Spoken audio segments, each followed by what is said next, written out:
Jesus Christ, if it takes us this long to answer each question, we're gonna spend 10 hours on this thing, man. Yeah, so.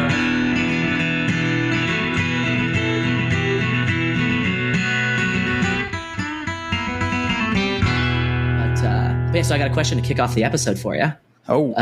So do you think that we're just fucking selling out by starting a Patreon? Are we just a couple sellouts now? Is this how you're going to bring it up? Well, because you'd have talked a little bit about disgusting way to do it. We weren't sellouts until you asked it like that, and now we officially are. So for the audience, we've had a little discussion about starting a Patreon, and then we figured both you and I are kind of unsure what the hell to do with it. So we figured we just hash it out live on the pod and then get some audience feedback, and then we'll figure out what to do from there. But yeah, I don't know. What are your thoughts on Patreon stuff? It feels a little dirty, like sex isn't the same if you're doing it for money, So presumably it's the same with podcasts. But if you could use that money to get more people watching you have sex, then maybe then everybody wins, I guess. Pareto optimal solution. Yeah, I mean, it feels a little weird because I feel like we've always done it for our own benefit and not necessarily for other people's benefit. But, this is the great wide world of American capitalism. So let's fucking go, baby. I love it. So I'm curious about what we should put the money to, how we should use it. I kind of want to use it to try to produce actual polished transcripts and maybe make some marketing material or just get better sound, that kind of stuff. But it's unclear what we should use the money for. So I would love to, if anyone who's listening and has suggestions, that'd be awesome. Of course, we can just put it in our pocket and get drunk off of it too. But I'd rather try to use the money for the podcast in some way. But we just have to figure out what to actually do with it. I mean, there's always hosting costs and all of that. Yeah. And Zencastr costs and stuff. So we can start by just covering that sort of basic stuff, which would be nice, just so we're breaking even at least. That's a good point. Yeah, maybe not time wise, but in terms of finances, and then go from there. I'd be also curious about whether people want any additional material or what sort of reasonable additional material we could offer Patreons to make it, to incentivize it and make it interesting. Obviously, we're both a little bit time limited.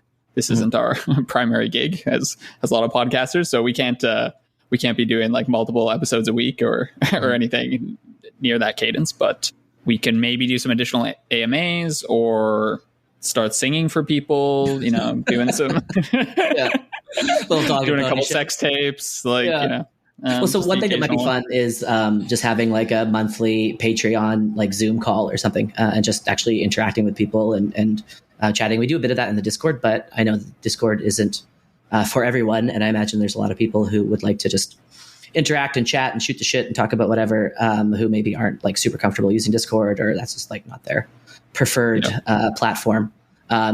Hopefully something that doesn't take as much prep as the episodes that the main episodes, because part of the reason our cadence is so monthly is just because as we've burned through all the material on the top of our head, in the early 15 episodes, now we actually have to do a bunch of prep. And so the amount of research we put into each episode is decently non-trivial. And so if you're donating to the Patreon, you can feel good that we're not just resting on our laurels 29 days of the month and then spitting out something random. We both actually put a decent amount of prep and time into it. So so just a bit of information on typically. Typically depends. And I guess the other thing is, so you had brought up the question of, should we do a monthly, should we do per episode? I feel like we should just offer both options, because I think, as you pointed out, some people probably just want to pay in direct proportion to the amount of content they get, where other people may just be more interested in supporting the overall project. I'd love to hear from people who are active users of Patreon, and who donate to different podcasts. What works for them, what doesn't work for them, what they like, what they don't like, and just kind of give us a bit of feedback and guidance about the kinds of things that you roll your eyes at when people start Patreons, and the kinds of things that you think actually works quite well.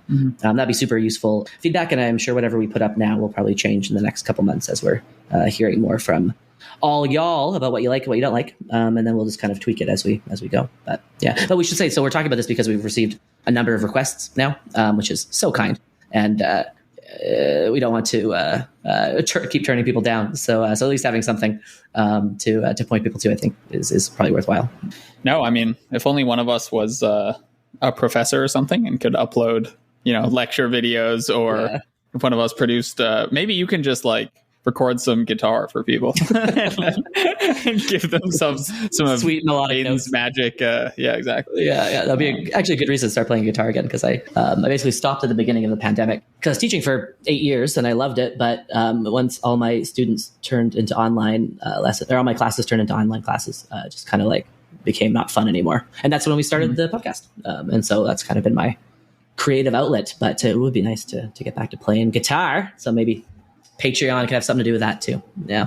Did I tell you I bought an electric drum kit? No. When I played drums during a decent amount of my childhood, like maybe 7 or 8 years or something, and was really into it. But then, once you move away from home, it's kind of hard to bring a drum kit with you. It's not exactly movable. Mm-hmm. So anyway, I haven't played in like years, but I finally bought an electric drum kit, and I'm having a great fucking time. It's so that's fun. Awesome, man. So I'm getting back into it. Yeah, it's awesome. Yeah. Is it starting to come back to you? Like, did you find when you hadn't played in a while and you were a little rusty and it's all kind of coming back? Yeah, it's a little bit embarrassing at the beginning. Like your instincts are and what you can actually do are there's a bit of distance between them. And so you're wondering like what's going on with your hands? Like, why can't you make this work? But it comes back more quickly. At least like the rudimentary stuff comes back more quickly than I expected, to be honest. So, and like, at this point, I'm not interested in getting that much better. I'm mostly interested in just stress relief of like putting on some music and jamming out for like an hour to The Who or the Beatles or some Jimi Hendrix or something, and just like playing along. Oh, dude, that's so sick. Yeah. I'd love to hear you play at some point. But yeah, so should we kick off the actual episode? We're doing an Ask Us Anything episode, which should be a lot of fun. We have a bunch of questions, and I don't think we're going to get through all of them today, but by golly, we're going to get through all of them because I don't want to leave a single question unanswered. And I guess I should say just at the onset, some of the questions are decently long and interesting and complex. Mm-hmm. And so we've numbered them, and we're going to put all the questions in the show notes in advance. So if you just want to pause the episode as we're reading the question out loud, you should be able to find the corresponding numbers question in the show notes. But yeah, so we have a bunch of questions. Shall we start? So let's start with some from Michael Chang, who's kind of a friend of mine. We had a really nice meetup at NeurIPS this year, and he wrote a number of very insightful questions onto Twitter months ago when we were supposed to do our episode with Chris.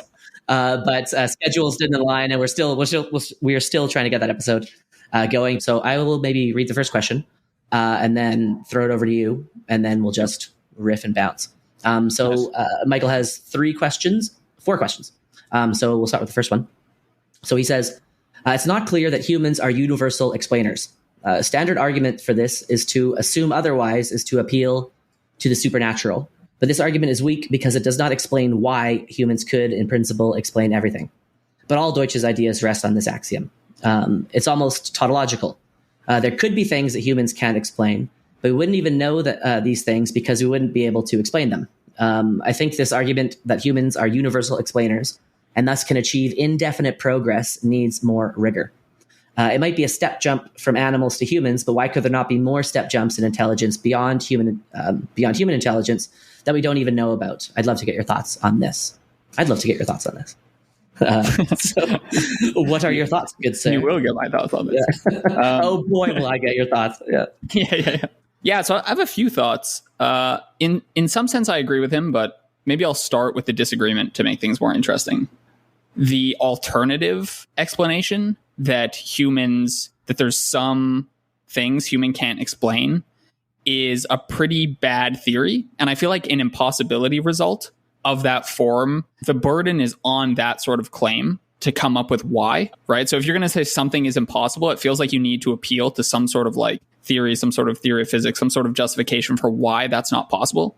The best argument for this sort of position that I've seen is something like, well, our brains evolved by natural selection, so we shouldn't sort of expect them to be able to deal with anything beyond sort of our like macro level of things, of like chimpanzees running around on the savannah throwing rocks at each other sort of thing. Like we should be able to understand things at that sort of level and those sorts of physics, but things at the major macro scale, probably won't make intuitive sense to us, and neither will things at a much more micro scale. But just the very fact that we've come up with theories to explain this micro scale and this macro scale seem to suggest that we can do these things. We can definitely explain phenomenon that are well outside of the sorts of environment that our brain evolved in. And so given that we know we can come up with those sorts of explanations, it feels weird to then all of a sudden posit, okay, we can make those sorts of jumps, we can make that step, but we can't go any further. And I feel like to say that that's impossible, I'd want to see an actual argument as to why that's impossible. Like it feels sort of like a God of the gaps type thing, right? Like you can always say, oh, there's one more thing you can't explain, or there's one more level of universality, or there's like, there's some other theory out there that you can't explain. And then as you explain more and more, you just say, well, there's something else we can't explain. Like, sure, like say we come up with a theory for consciousness and it's satisfying everyone. Then you say, well, but now you can't explain X, Y, and Z. You can't explain qualia or something like that, right? Okay, so that's one initial reaction. So I'll let you respond to that and then maybe layer on some additional thoughts. Yeah, so I agree, but I don't think that, at least the way that Michael has asked the question, I don't think that he's actually claiming something is impossible. I think that in the actual question, he's attacking Deutsch's claim of impossibility.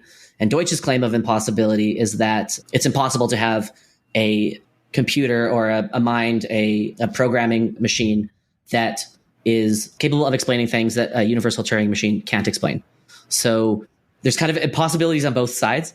So I guess I just want to say that because at least in the actual question, I don't know if Michael is making a statement about impossibilities. He's just saying that, isn't it possible that there's always something else you can't explain, which is that, sure, that's always possible. But all I'm saying is, like, if you're going to complain about like Deutsch's claim about universality, the alternative theory, right? The alternative theory. So you have two theories, right? And one theory says humans are universal explainers. If you don't buy that, then we're not universal explainers, implying that there are things we can't explain.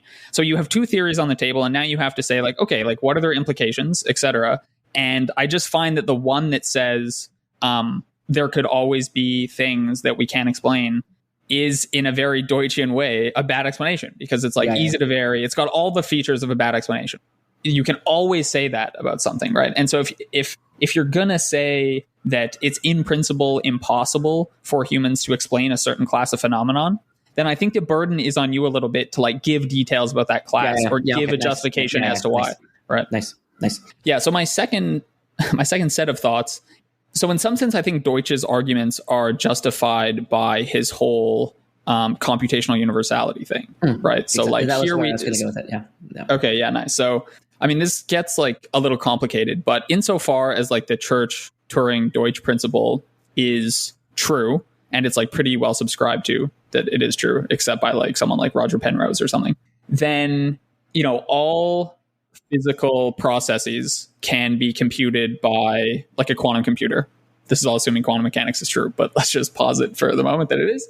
And then you just have to make the argument that the human brain is a quantum computer. I don't know if you necessarily need to stake it on the claim that the human brain is literally a quantum computer. Could make a simpler argument, which is that the human brain can create quantum computers. And so by using it as a tool, it gets all the power of the quantum computer. Yeah, interesting. I mean, I think you need it to some extent because like the Church, I mean, Deutsch stepped in to say that the Church Turing thesis held under quantum mechanics. Right. But you needed that additional layer. Otherwise, it wasn't true.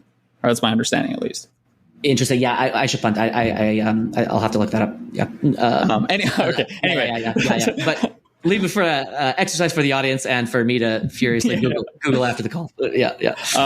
So maybe let's just like take a step back, though, and say like there's good reasons, I think, to argue that the brain is computationally universal. I think that's like let's just talk about Turing machines, I guess. Like our brain is capable of computing like and not gates. So we're like Turing complete in that sense, right? And so we are computationally universal. Then Deutsch has this extra layer of being explanatory universality, right? Which is like not computational universality, but insofar as like every law of nature could be like written down as some sort of algorithm or a series of statements as like a computable process, then presumably the human brain would be able to like compute that and understand it as a Turing machine. And so this gives you at least the ability, maybe not to posit everything, but to like understand everything if a proof was handed to you. And then the Turing-Deutsch principle says that like all physical laws are computable. So,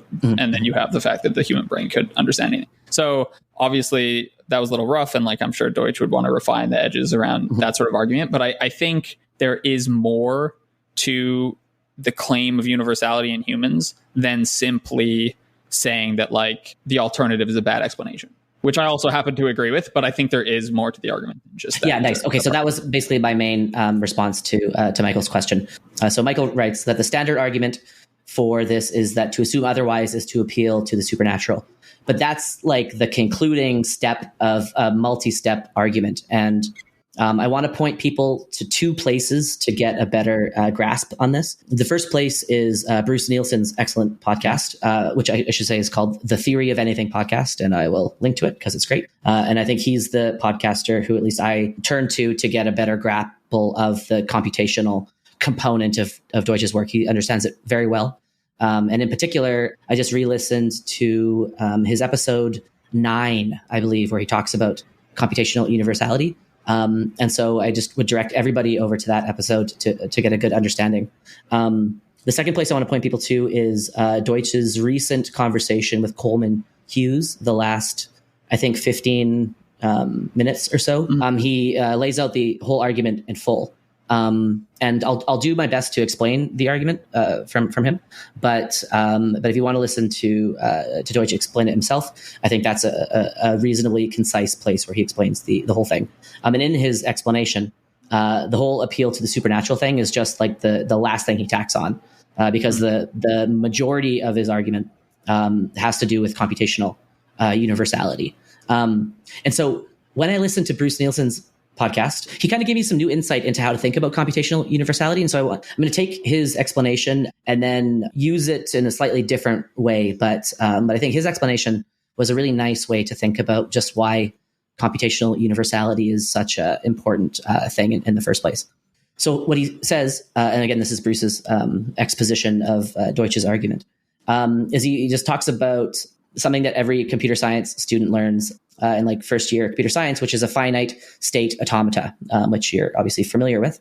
And a finite state automata is, think of it as a very simple kind of computer, which has a finite number of states compared to an infinite number of states that Turing machines have, and deterministic transitions. So you're in a particular state, and then you can change to another state based on a rule, and that's all you can do.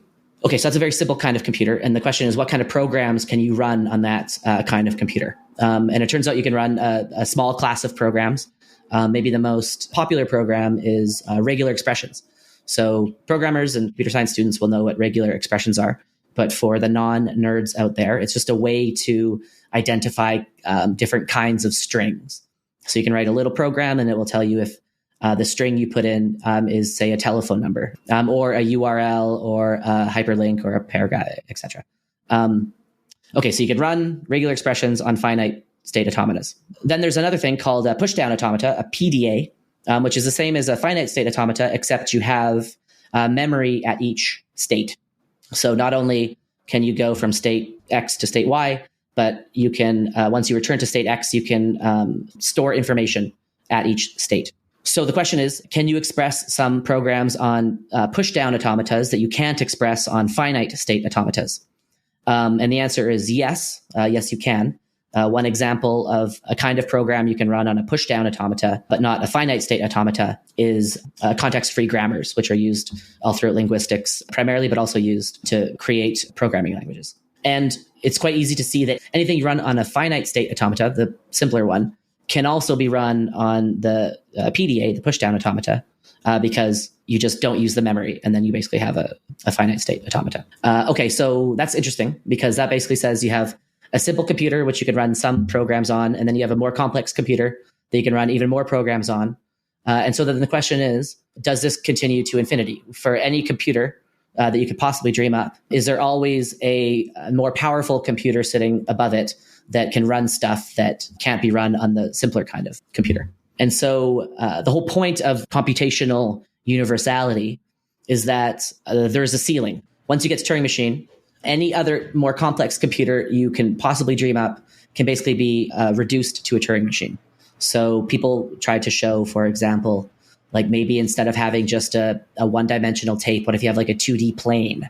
Will that get you more power? Well, the answer is no, because anything you could run on that, you could run on the Turing machine. Or what about if you allow multiple states to be read simultaneously? Does that give you more power? Again, the answer is no. So why this is relevant to the question of universal explainership and could there be aliens that run a program that's more powerful than us and thus our tiny little peon human brains couldn't possibly compute it, is that it could have been the opposite case. It could have been the case that Turing showed that no matter what machine you have, you can always have a machine that's more powerful that could run more stuff. And if that was the case, that would be direct evidence that there could exist some alien out there or some super intelligence that is running a program on their computer that us with our simple tiny computers couldn't understand. So yeah, the whole point of computational universality is exactly that this can't happen. Once you reach Turing machine, you can run, theoretically at least, any conceivable program whatsoever at all. And so that's basically the argument that Deutsch is making, stripped of a bunch of other details, is that because human beings either are or can run Turing machines, there is no program in principle, in theory, that couldn't be run or explained to us. And so in the conversation with Coleman Hughes, Deutsch just says, like, imagine that there is some alien that could understand stuff or explain stuff that we couldn't understand ourselves. Then the only reason would be that we don't have either the time or the memory to compute this. But because they exist and because they're running a program, then we know it's physically possible in a finite amount of time and memory. And so we'll just ask them, okay, tell us what the program is that you're using to run this explanation. And then we'll just implement it the hard way on our Turing machines, which we call a MacBook Pro. And because anything can be run on a Turing machine, thus anything can be understood by the users of said Turing machine. And so that's kind of the argument which Deutsch is making, that because you hit the ceiling, that is what you need to make a claim that in principle, at least, anything could be explained or understood by us because we have reached that ceiling. And then the appeal to the supernatural bit just comes at the very end when people try to basically argue against the Church-Turing / Deutsch principle, because that's where you start invoking the supernatural, because you are positing something which clashes with our best theories of computation. So I think that's the argument in greater detail. It's not simply an appeal to the supernatural. It's resting primarily on the implications of computational universality. We should also say the appeal to supernatural comes also because the Church-Turing-Deutsch principle that he's relying on, this computational universality, is a statement that holds with respect to the laws of physics. So like Church and Turing proposed this like abstract notion of computable functions, and then Turing proposed a Turing machine that can compute this class of computable functions. They couldn't actually prove that this was like the class of all computable functions, so they couldn't really prove their thesis. Then Deutsch came along and was like, well, computation is a physical process. Quantum mechanics is our best description of reality. This actually holds in a world where quantum mechanics is true, right? So he kind of proved it under the assumption that quantum mechanics is true. Now, you could come along and say, well, quantum mechanics is not a good theory, or it's a bad theory, it's the wrong theory, right? And so you could try and refute computational universality that way, right? And say, like, quantum mechanics might not be true, so, or there might be some other theory of physics out there, and so we can't for sure say that we're computationally universal, right? Because the universe might actually be regulated by some other laws of physics for which this principle doesn't hold. But that very explicitly sort of is an appeal to the supernatural, because now you're just appealing to like potential laws of physics that might not hold. That seems like a sort of silly thing to do when we have this like extremely accurate theory, quantum mechanics, and no contender for how to replace it, right? And so I think the supernatural comes in very explicitly there. To refute any of this notion of computational universality, you have to explicitly reject quantum mechanics, and there's no principled way of doing that at the moment. Here's something I was just thinking about on the drive back today. So when Deutsch talks about AGI, he makes two points. AGI must be possible because of computational universality, etc., and also just because we exist, so we know it's possible to arrange physical material in such a way that you get artificial general intelligence. But yet, all existing forms of mathematics, algorithmics, and computation are not sufficient to program AGI for reasons he spells out in the Aeon article that he wrote in 2012 or 2011. And so there must be some big insight, some philosophical breakthrough in the future on the horizon, which is coming, which reconciles this, and which could overthrow everything we know about math. Well, not overthrow it, supplement it, presumably. Sorry. Yes. But isn't this what he's accusing Penrose of doing? Which is that Penrose is basically saying there must be some new kind of physics somewhere down in the future, which we don't yet know about, but it must exist. And Penrose uses arguments from Gödel and like Hofstadter style arguments. And so when Penrose does it, it seems like Deutsch and Deutschians and myself would want to say that's an appeal to the supernatural. But yet when Deutsch does it, that's just a contradiction, which he's pointing out, which is a deep mystery. Nice. And how come it's fair when Deutsch does it, but not when Penrose does it? Because they're both basically saying in the future, there will be a discovery which clears up all the contradictions and will overthrow our best principles and theses. And such a philosophical discovery could be that the Church-Turing Deutsch thesis is wrong, because it could be an overturning of quantum mechanics, say. You said not overturning, a supplement, of course, has to explain everything that quantum mechanics can explain, and then some. But yeah, so why is it fair when Deutsch does it, but not Penrose? So I think I could only answer this if I knew Penrose's position better. So I want to defend Deutsch by saying, well, we have principled reasons for thinking that induction, via all of Popper's arguments, cannot lead to general intelligence, right? Induction on its own. And so you can then make an argument, as you've written blog posts about this, about why machine learning, the current paradigm machine learning, just like feeding and training data, cannot lead to AGI. So that's like a principled argument. Might be right, might be wrong, but it's an argument as to why you can't get there with current methods. Yeah. I just don't know Penrose's position well enough to say if he has a similar type of principle that he's appealing to, or if he is just saying, I don't like the look of this quantum mechanics thing right now. It doesn't sit well. There's aspects of it I don't like. I'm not sure. And I've definitely heard I've heard Deutschens describe him as basically his position is just that he's got some emotional disagreements with the theory. They might be biased in Deutsch's favor, however. And so, but I think you're absolutely right to point it out. If Penrose has a principled objection to why quantum mechanics can't be right, then that seems like something we need to take seriously. I'd just love to get anyone who knows both of their arguments better to have them weigh in somehow. Email, Twitter, Discord, just call us, come to our house, explain it to us. Because it seems like they're both expecting a miracle in the future, or breakthrough, whatever term you want to use, which overturns everything we think we understand right now, and are making claims based on that.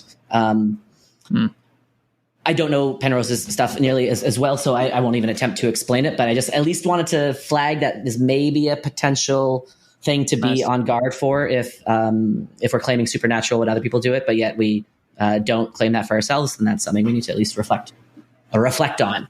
Yeah, so that's all I had to say about this. Educate yourself. That's all I had to say about this first question. Do you have any other little closing thoughts?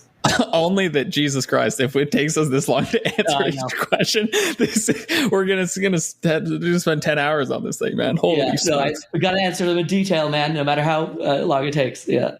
Sorry. Okay, so that isn't the only thing I want to say about this first question. Oh my fucking God. Here we go. We'll just do an episode per question. We're set for the next 2 years. So in the second part of Michael's question, he says that humans can thus achieve indefinite progress because of this. And I just want to make a tiny point, which is that Deutsch is making a claim about progress in principle, but that doesn't mean necessarily progress in practice. So an example of that is something like fusion. Well, we know it's theoretically possible, but there is no guarantee that we will necessarily progress towards having viable fusion.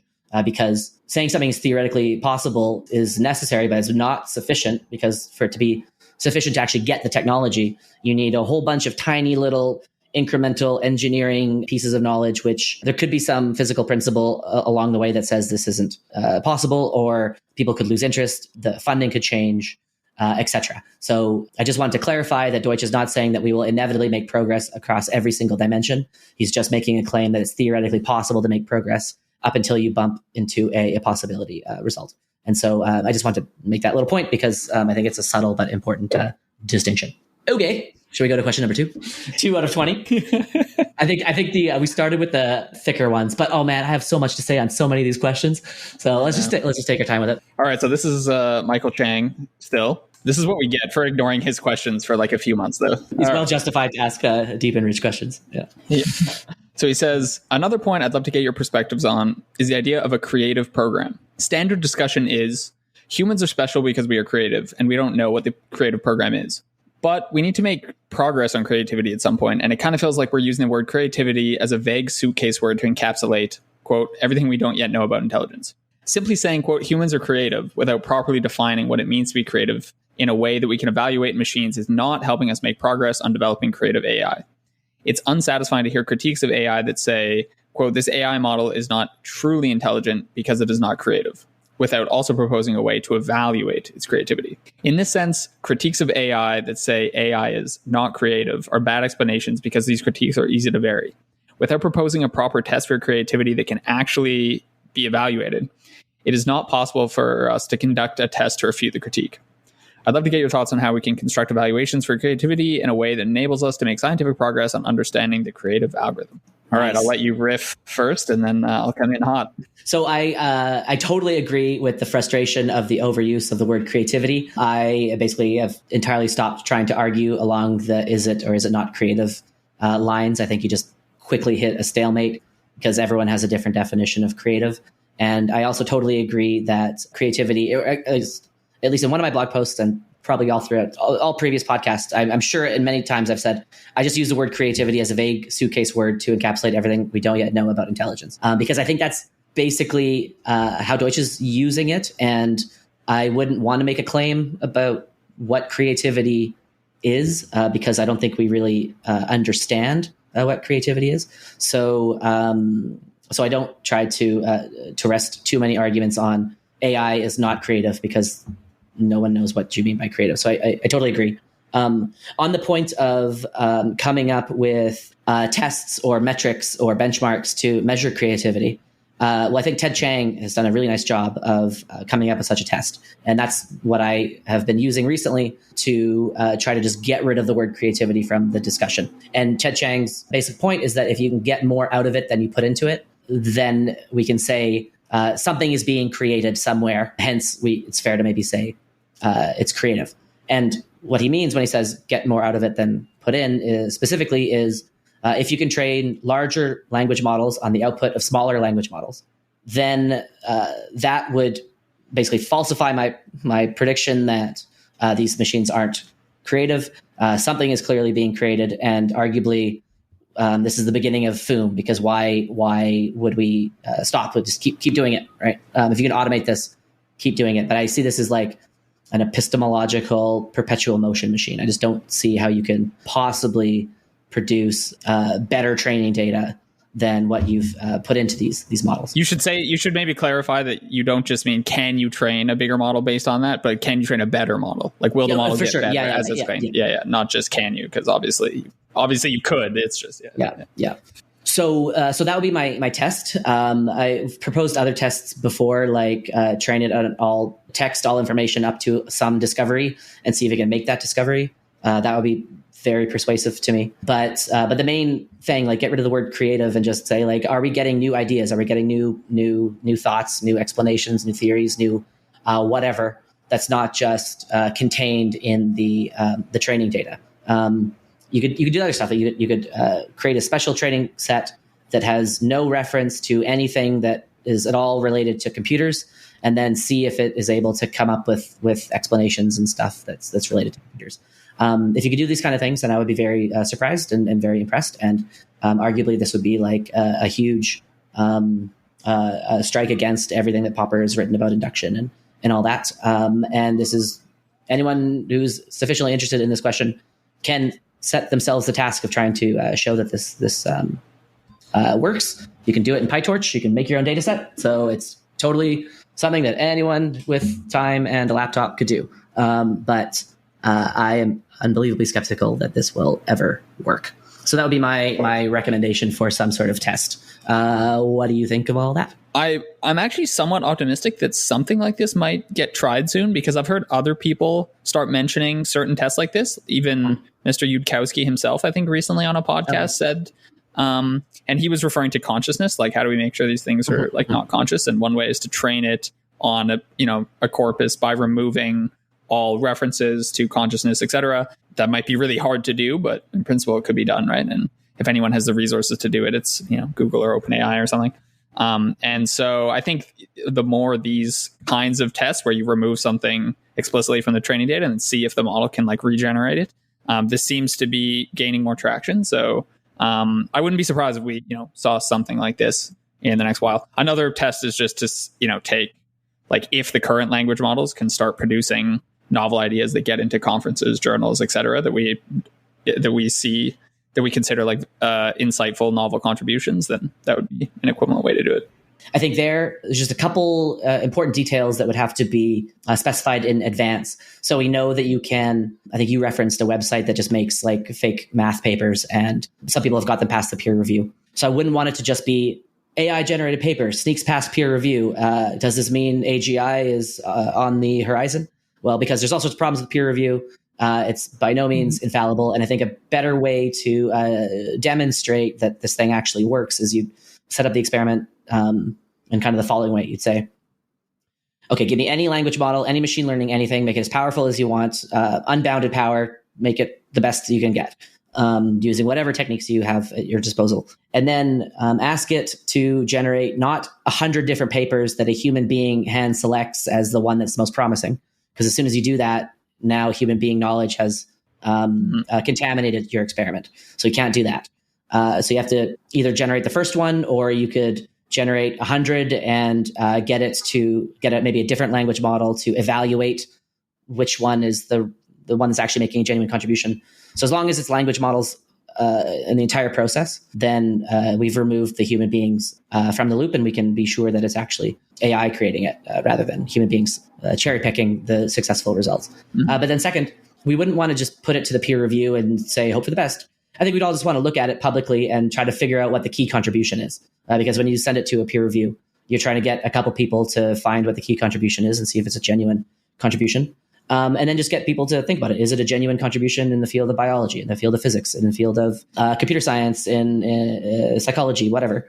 It doesn't have to be huge. It doesn't have to be solving quantum mechanics and general relativity reconciliation. It can be something as simple as switching the mean to a median in some domain, if that hasn't been done before, and there's good reasons to do so, and you come up with a decent theoretical insights after you make the small change. I think that's totally legit. A paper does not have to be this groundbreaking, profound thing. It can be an incremental improvement, as long as everyone, upon thinking about it, can identify the key idea and then can understand it and see where the contribution lies, as you would with any other publication. And the last thing that I want to see if we do the peer review paper style test is that it's reproducible. So it wouldn't be sufficient to get lucky once. We just want to do this a couple times to show that we can reliably get new key ideas coming out of these machines in chemistry, in biology, in whatever. And so just do it a couple times.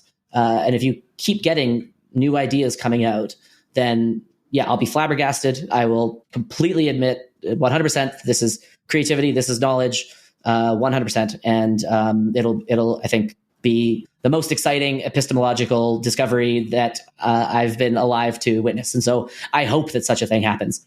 Because that would be awesome, and that would pose huge new problems in epistemology. And so I would love it for this to happen. I just don't think it's going to. So I just wanted to add those extra details, because it seems conceivable that in the next couple of years, we'll read an article where someone has submitted like a hoax paper to a discipline using GPT, and it's gotten past a peer review. And there'll be all these journalists writing about how new knowledge is here and all that. And I just think we need to just be a little bit more careful to conduct the experiment carefully to catch these kind of edge cases. But then if that's all checks out, then 100%, that's great. piece of falsifying evidence. Yeah, interesting. As you were talking, I'm realizing I don't know if I would be satisfied with something like that. So like, take your example of switching the mean to a median. I can totally imagine a current language model doing that and being able to justify its reasons because similar things have worked on other types of problems, right? Where it's like you say something like, well, the median in some sense is like more robust to outliers, right? Like there's properties of the median that you could rattle off that presumably have worked in other domains that if you ask ChatGPT, give me some ideas for like how you might modify this procedure, it's conceivable to me that it would say like, maybe consider changing the mean to a median, just because those kind of patterns are present in its training data because it's seen that sort of approach on other types of problems. And so there's like, I mean, I think this is, to Michael's point, part of the problem is like understanding the extent to which it's simply compressing information in such a way that it can translate one insight or one piece of knowledge from one domain and use similar patterns and apply that to like a different scenario. I think that can look like creativity, but probably isn't, because it's still just like pattern matching at the end of the day, right? Versus, whatever a fucking novel creative contribution is, which you kind of know it when you see it.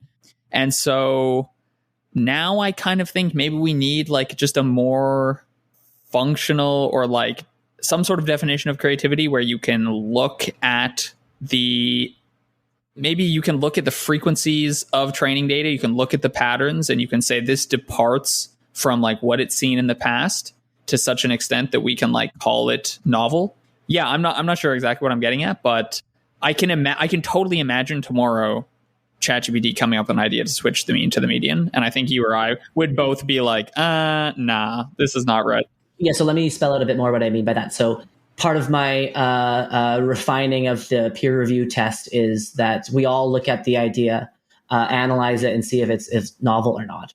And with the mean median example, I just wanted to recognize that some papers are incremental in this way, where it's a tiny deviation from, say, what was done before, but it's well argued, it's well tested. The implications of such a small change are well explored, and it's accompanied with a comprehensive literature review that explains why this wasn't done in the past, why this is better, the kinds of places that this would work well in, the kinds of domains this wouldn't work well in, and all that stuff which you kind of take for granted when reading papers which are based on a very small change, but then everyone upon reflection agrees that it was like a novel contribution.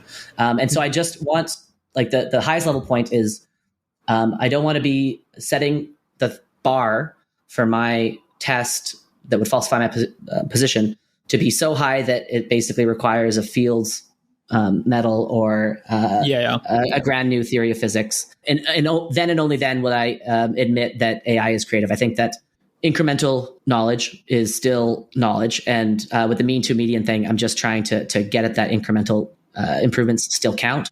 And then let's not forget that it has to be repeatable a couple times. So I think it's maybe possible that you get a fluke, but just show that this is like a reliable thing that can keep doing this. And then if it could keep doing incremental improvements like means to medians in like 50 different fields, then that is hugely powerful. Even if it's just plugging gaps in all of the existing knowledge, that's still a very powerful system, which could potentially create all sorts of new things.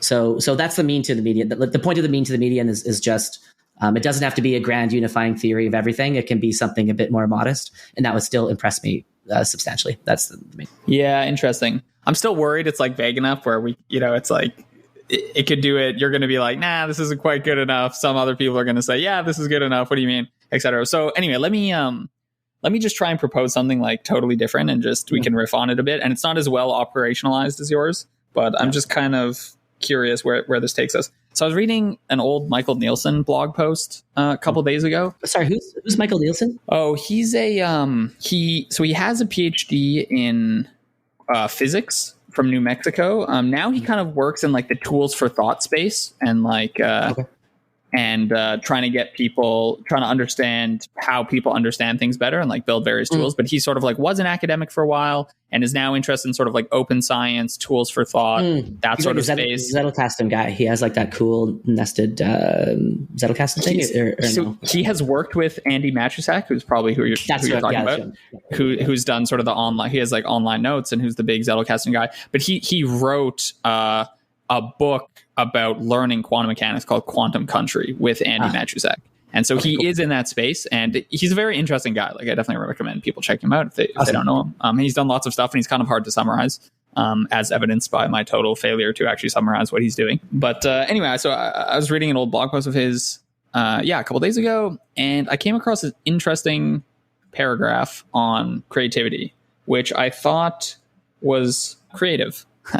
So he says, to be creative, you need to recognize... Okay, so actually, to give a bit of background. So he's talking about Steve Jobs and how he'd have this friend who every like Friday afternoon, I think, he would just like go into a room with and shoot the shit about like random ideas. Like a lot of the stuff he didn't think would work, but he thought there's like maybe something there. And he just had a friend with whom he like wasn't embarrassed at all. He would spray a bunch of ideas out and they'd like try and hammer them with as much criticism as possible and see if there was something there, see if there was something insightful. And he always talked about creativity as like a process of like you have these ill-formed thoughts and you're actually not quite sure if they would work. And you rarely come up with like some novel insight that you're convinced of immediately. It's more like you have these sort of vague suspicions and you think something might be there, but you actually need to you almost need to protect it in some way and let it grow a bit. So anyway, Michael Nielsen's talking about this, and I'm going to read the paragraph. He says, quote, "To be creative, you need to recognize those barely formed thoughts which are usually wrong and poorly formed in many ways, but which have some kernel of originality and importance in truth. And if they seem important enough to be worth pursuing, you construct a creative cocoon around them, a set of stories you tell yourself to protect the idea not just from others, but from your own self-doubts. The purpose of those stories isn't to be an airtight defense. It's to give you the confidence to nurture the idea, possibly for years, to find out if there's something really there," unquote. So what I thought was interesting about this paragraph is it captures like a certain element of the creative process, which I definitely identify with. And that is like this notion of uncertainty and like self-doubt. And the fact that a new creative thought often is wrong on the face of it. Like you express something or you're thinking some thought and you can tell it's not quite right? As written or as thought, it's typically like explicitly logically wrong. But you sort of have this hunch that like there's something there. And you kind of need to form this like little mental barrier around it and like have the confidence to actually kind of pursue it and like let it grow and see where it goes. And I thought this was in total contrast to how LLMs work. So here you have like a shitload of training data and you're literally sampling when you're generating content, you're sampling the next word in accordance with the frequencies of the training data. Like basically what training doing is you're learning the frequencies of the training data and you're spitting that back out, right, as you talk. And so what I kind of want to see in an LLM is almost like some self-doubt, like this, you'd be like, is this, it's an expression of uncertainty almost. Like now it like says stuff very confidently and then you correct it and it says, oh, you're totally right. That was totally wrong. And I'm going to go in this other direction now. And then you correct it again. And it says, yep, you're totally right. Like I'm totally right. And there's none of this sort of like reflection, like, okay, I see your point, but like, what about, like maybe this is sort of right. And there's none of this, like a creative thought. For me now, I'm kind of thinking of it as something that does not follow the pattern of previous knowledge that you had in some way. It sort of like breaks out from the pattern. And it's like, it's novel precisely because it doesn't necessarily like logically follow immediately all the things you know. And it's that break of the deductive step, which I think an LLM might not be able to do because it's got like all these patterns. And the whole point is to like compress everything it knows and then very confidently like try and summarize that as it's generating content. So this like stuff, this like doubt, this uncertainty, this like, yeah, this is probably wrong, but like maybe let's think about it for a second. I feel like that's sort of a core element of creativity. And I realize like as I'm saying it, that this is obviously like the word self-doubt. This is obviously interwoven with the notion of consciousness and stuff. And so that's like a whole other bag of worms for LLMs. But anyway, I thought this paragraph was like quite insightful. And yeah, like I really recognize like insofar as I've ever had a creative thought in my life. Like I really recognize this sort of process where you're like, it's just like surrounded by uncertainty and you almost, you need to like let it grow a little bit. So anyway, yeah, that was a bunch of words. Oh, dude, I totally think it's great. And it gives me an opportunity to plug a book that I was going to plug in like question 17, of which we are two in. But yeah, so I think everybody should tonight, when you go watch Netflix with your partner or by yourself or whomever, instead of watching Netflix or while you're watching Netflix, just get John Cleese's new book called Creativity. And you can read it in the span of like 2 Netflix shows. And it is so goddamn good and so easy to read. And I almost don't want to do a podcast on it because we could cover every idea completely in the span of a podcast. So it's short, it's concise, it's beautiful, it's awesome, and it's all about the creative process. And I gained so much from it. And so nice. I'm going to say a little bit about the book, but like spoilers. And if you actually want the joy of just reading it, maybe just turn the podcast off right now and go read it, because you'll be able to read it literally in less than an hour and come back. But it's so good. And so he talks about the exact same thing that you've talked about, and he addresses it slightly differently. But his whole point is that when he was coming up with Monty Python sketches, he noticed this strange thing kept happening to him, which is that he would work very hard from, say, 5 p.m. to 11 p.m., trying to come up with a new idea or a new sketch. And he'd kind of put the pencil down at the end of the day, and nothing really was working. But he'd spend a lot of time thinking hard about it. Then he'd go to sleep. And then he said almost inevitably the next morning, he would have some new creative thought, which came out of his unconscious. And so he's careful to separate the word unconscious from all its Freudian connotations. And by unconscious, he's just referring to the thing which we all do when we drive while listening to a podcast. So you're driving, but you're not thinking about your hands. You're thinking about other stuff. And so your mind has kind of the autopilot mode and the conscious deliberation mode. So what he said is that if you set up your unconscious, and again, just strip yourself of any Freudian connotations of that word for now, then your unconscious can deliver new ideas to you when you're not looking for them, when you're not trying, when you're out of the conscious deliberation mode. So this is Einstein going for a walk. This is John Cleese sleeping on it and waking up the next day and just having some spark of a thing. And you can actually set up environments that allow for this process to happen. And this rings so true to me. Oh my God, this rings so true. Because I'll be struggling for a thing on, usually it's math because I fucking suck at math. And then an hour later or a day later, it'd be that's the thing I should have done. And in particular, it is basically my process for preparing for a podcast episode now is to read a bunch of stuff, write as many different things as I can, think about it. And then throughout the 3 weeks, every once in a while, I'll just have some spontaneous new thought that's oh, that's an interesting argument. That's a new thing. And it always comes when I'm not focusing on it. It just pops in. You're listening to some other podcast. That's what happens to me. And then you're boom, and you're like, oh, I got it. And then that's the thing I write down. That's the thing I spend a little bit of time massaging, refining. And then that's eventually what the listener hears. Because what I quickly learned when we started recording episodes is that one thing I'm not allowed to do is repeat cool things I've heard from other podcasts on this podcast, like I do with every other conversation I have, because I don't want the listener to just hear shit from this podcast that they've heard 6 other times. Except for the 10 minutes on Bruce Nielsen, copying Bruce Nielsen stuff at the beginning of this. But other than that, that's hilarious. Sorry, that's just being an honest scholar to cite someone's argument when it's not my own. But yeah, so John Cleese's book just rang so true. This is partially what Deutch is talking about when he's talking about the perspiration, inspiration phase. And then now specifically to refer to back to what you were saying, Cleese makes the point that when you have this little seedling of an idea, now is not the time to just hammer it with your critical mind. You don't want to move it from your unconscious mind to your conscious critical mind. You want to just play with it. You want to have fun with it.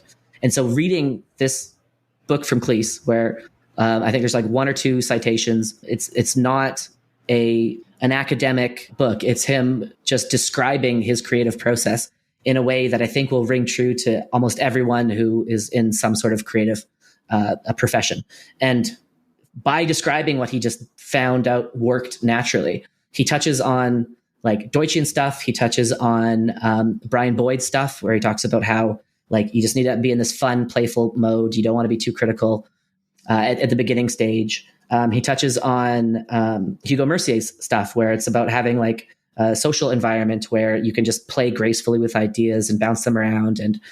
And then once the little seedling of an idea has become a bit bigger, a bit more sturdy, when you've kind of, I think the threshold he gives, or at least I think I got it from this book, is that when it's like coherent enough to explain to another person, that's usually when you want to switch into the more critical, conscious, poke holes, logical mode.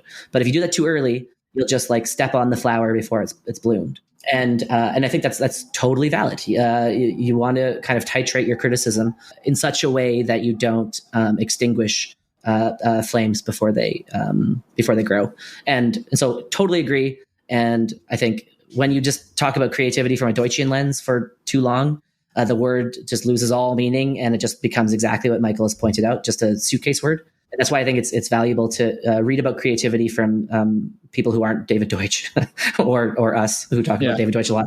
Because let's not forget, creativity is referring to something. And different people have all had this experience of creativity. And it's so valuable to listen to them describe their creative process, because it's only by listening to other people's experiences with creativity that we can start to kind of triangulate our way into what exactly is this crazy phenomenon that human beings are capable of doing. One question that this like raises for me. So I think when I first read Deutsch, you come away with this sense that humans are just like constantly creative, coming up with these explanations, questioning things, sorting through theories in their mind, explicit, like everything's problem solving. They're just, it's like a whole other level. And I think my position right now is more that we have these creative sparks, sometimes possibly infrequently, sort of randomly, depending on our environment. And I'm not convinced that we're always in this like creative zone, or even that a lot of our thought is like inherently creative. I think a lot of it is like pattern matching, is just following patterns, is doing what's worked in the past, is putting our brain on autopilot and letting it go, right? And I think now I sort of view humans as perhaps even doing a lot of like what LLMs and stuff are doing a lot of the time. And then, but we have this additional ability that just kicks in sort of at these random times somehow, some ways. And trying to understand when it kicks in and how it does and how we can make that happen more is great. And I'm not doubting we have these abilities at all, but I'm just saying, I think my view of like how humans employ creativity and how much it affects us day to day has shifted from like, we're just always these creative entities on a whole other playing field from like every other organism, to like a lot of the times maybe we are kind of like monkeys, just like doing what has worked in the past, et cetera, et cetera. And then we also have these like sparks of creative insight. Well, I think both are true. It just depends on what's the current conversation you're having. What point are you trying to make? So if the point you're trying to make is that human beings are special and unique compared to all other organisms, then yeah, it absolutely makes sense to talk about the uniqueness of human creativity and how we have this capability, and et cetera, et cetera. And that's kind of Deutsch's argument. But if the point you try to make is more like John Cleese's argument, which is that there are different ways to think, there are different modes of being creative. Creative inspiration can kind of just happen to you without you realizing it. Then you kind of think about creativity from a different angle. And if you're trying to make the point which you're making, which is this like, yeah, there's Picasso being in the studio and paint's flying everywhere and he's in perfect flow state. But then there's this more mundane Picasso when he goes and walks to the bank and he pays his bills and he comes home. And you could describe both of those as being creative. But it doesn't really make sense if you're thinking about the distinction between Picasso and his painting mode and in his mundane life mode. And so I think it's all true. It just kind of depends on what's the problem you're trying to solve, or just what's the argument you're trying to make. And I think that it makes perfect sense to talk and think about creativity in different ways, depending on kind of the point that you're trying to make. Yeah, I guess. I mean, I think Deutsch would say something stronger, though. I think he would say like humans at all times are doing something fundamentally different from like what all other animals are doing. Because he has this view of the mind where it's like, it's a bag of theories at all times. And you're constantly like criticizing them, right? Like he's very much like everything in your mind's a theory, like inexplicit thoughts, explicit thoughts. And so, I mean, his whole point is like in a state of not problem solving, we call that death, right? And so he thinks we're just problem solving all the time. And I think he would say we're doing that creatively. And so we're sort of creative all the time. And I'm just not sure if that's true. So I disagree in the sense that he makes a very important distinction between the perspiration and the inspiration phase, right? So the inspiration phase is when you have the grand new idea. And then the perspiration phase is when you just go and do like 2 days worth of mechanical formulaic algebra, which is maybe the least creative possible thing you could do because you're just blindly following the algebraic rules. And so he talks explicitly about these two different modes. And so I think he recognizes that there's both of these modes to human thinking. I think he would just say that like if you drill into then the perspiration phase and you take a magnifying glass to that, well, then there's just like a whole bunch of tiny little problems that you all have to be creative to solve those tiny little problems. Yeah, exactly. So it's creativity all the way down. That's my point, right? But no, it's like saying it's atoms all the way down. Well, yes, that's true, but it's not useful to think about it like that in all circumstances. It's creativity all the way down. Yes, that's true, but sometimes it's more useful to think about two distinct phases, perspiration and inspiration, and these are not in contradiction to each other. It's just different levels of explanation. It's just different ways to describe something depending on the problem you're trying to solve. And so I see it more as different modes of explanation that are obviously consistent with each other. But I think that he fully recognizes that there are times when he just needs to mechanically go through the motions for something, and that's part of the job, I guess. So if you disagree, what do you think he means when he talks about the perspiration and inspiration phase?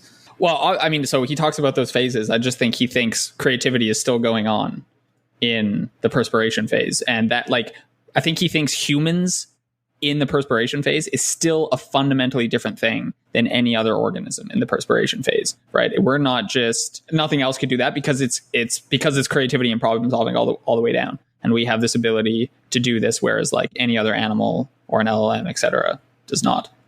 And so I think he views humans as always being creative. Like when he talks about like humans watching TV, like we're always creative. Like he really rejects this notion, and this ties in with this whole fun criterion and like idea that people should always just be doing what's interests them, because what interests them fundamentally is always solving certain problems. So like when you're binge watching Netflix, you're solving problems. When you're, doing whatever that people traditionally associate with just like wanting to wind down and be lazy and shut off their brain, he would say like, no, that's not what's going on. You're actually always being creative, and a state of like non-creativity when you don't have to do this, when you're not conjecturing things, when you don't have to criticize different theories and come up with new explanations, we also call that death. Yeah. Well, so I think this just indicates that we're now at the part of the discussion where we need to start introducing different kinds of creativity.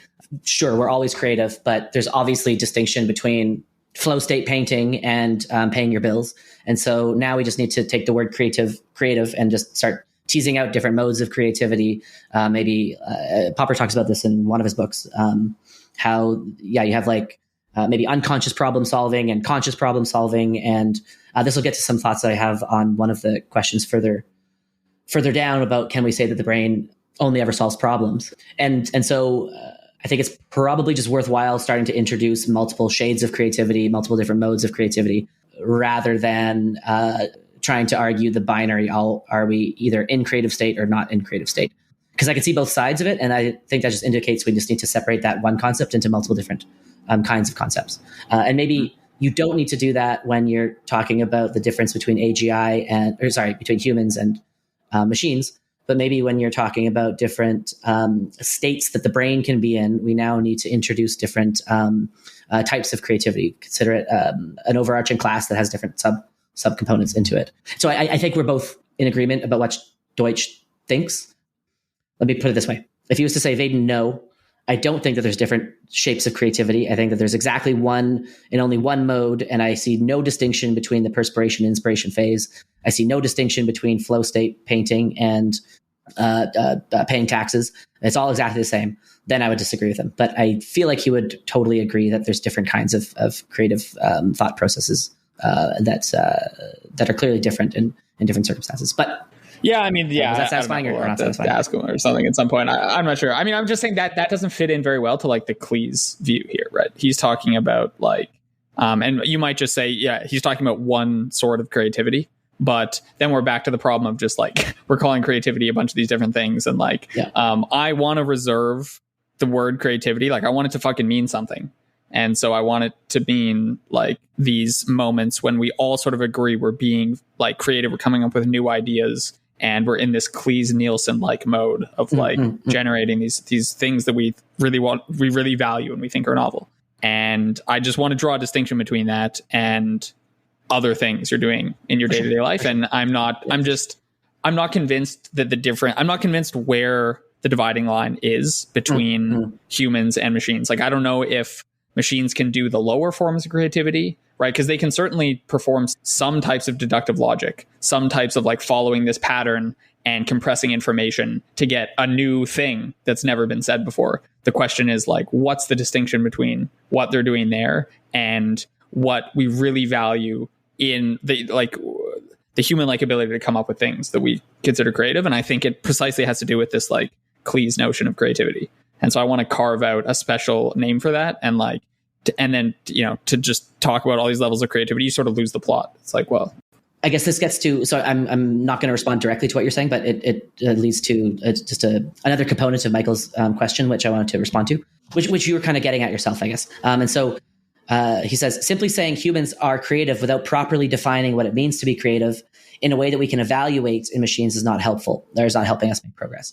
And there's something interesting in the sense that if we came up with an explicit formal definition for what creativity is, then I would say that almost by definition, being creative would be to not follow that rule, not do the thing which you're told you have to do, right? So it's almost like, I don't even know if you can come up with a formal definition of creative, because as soon as you've come up with that definition, and as soon as you're following the rule on how to be creative, then you're no longer being creative.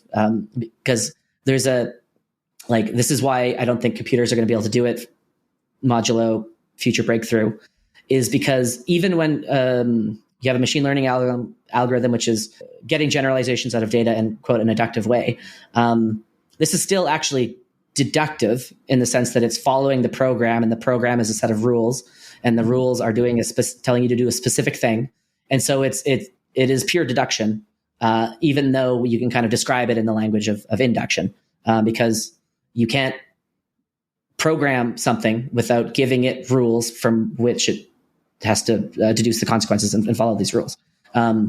So it's like computers are always just going to be following the rule because that's the only way we know how to program them. And if you're just following the rules, then I want to say by definition, you're not doing something creative because you're just doing what you're told. And so I think that we will not ever be able to come up with a satisfying definition of the word creative. But Popper teaches you don't need these kinds of definitions. I think this is one of the critiques I have with Deutsch, is that he's very interested in coming up with the definition of stuff.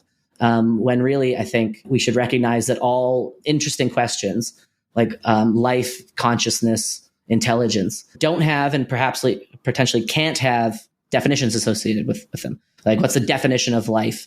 What's the definition of love even? I think we all eventually has to bottom out onto things that we just have an intuitive feel for. And I think creativity is one of these kinds of words that that we won't. I don't know if it'll be progress if we all come up with a single definition of creativity which we agree upon. Just like I don't think coming up with the perfect definition of intelligence actually gives us too much traction into what intelligence actually is. It has to bottom out in something vague. And I think that we get to these fundamental concepts like knowledge, creativity, intelligence, life. And we shouldn't try to precisely define what these mean.